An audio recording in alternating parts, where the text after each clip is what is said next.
I'm sports editor Marc Nesseler. This is Daniel Makarewicz, and welcome to the Polar Vortex edition of the Press Box put on by the Dispatch and Argus Sports Department. You know, I've had enough of this cold weather, enough of this Canadian flow. We're going to drop the gloves. We're dropping the gloves on this weather, and we're going to get some games in this week, right? Correct, and for once, we can have a couple games and not worry about postponements or cancellations. And we've had a lot of that The lately. long-term forecast looks somewhat decent. Perfect, so I don't have to wear a hockey jersey on Friday night and Saturday. So we got big games this weekend. The Quad City Suburban Shootout is Saturday at Rock Island Fieldhouse.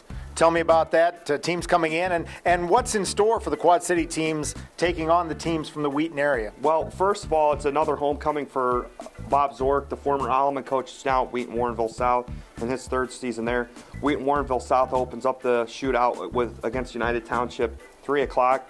Wheaton Warrenville South, 4-14. If you look at on paper, UT playing in a familiar environment should be able to take care of business. A better matchup would have been Wheaton Warrensville South against Alleman. But I think traditionally they're going to keep that Wheaton St. Francis Alleman matchup for the parochial school. Catholic. Yeah, okay. on that one. That makes sense. And that's the next game, Wheaton St. Francis against Alleman. St. Francis, I believe, is right around 500. Alleman is, I still say, is better than what their record is. That if they can hit shots and not turn the ball over, that they can be competitive. And we'll talk about that more in the Big Six portion of it, but I really think they need to use that height advantage that they have, particularly Friday and then again Saturday. And to me, that's a toss-up. I think that the 6 o'clock game, Moline against Wheaton North, is a toss-up. Wheaton North is the only team from the suburban side that shoot out with a 500 or above 500 record. And then Batavia at 6-13 is playing Rock Island at home. So at the very worst, I'd say it's a split between the two for the Big Six. But I think that the Big Six can go 3-1 in that shootout. Okay, let's back up to Friday night. The big one, I think, is Rock Island traveling to Quincy.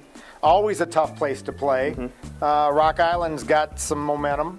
A lot of momentum. Coming off that big win against Moline. That one could have gone either way. Correct. And I don't think Moline is necessarily hurt by that game, but it would have been a lot bigger for them had they won. Well, and at Rock Island, the last 2 times they've gone to Quincy, the Blue Devil Gym, they've lost on a last-second shot.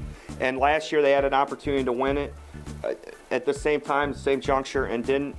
I'd like to think that with Rock Island's height, with their athleticism, and with their ability to shoot, and it seems like they're shooting a little bit better, that they could be able to go down in Quincy and be able to win. The key is they have to be able to score. I mean, Quincy's going to want to kind of slow it down a little bit. They have to shoot the ball. Tyler Hall with a 19-point game. Yeah, that's one of his best that he's had this season, so he's coming off a big game. Let's switch gears here a little bit. Alleman travels to Galesburg.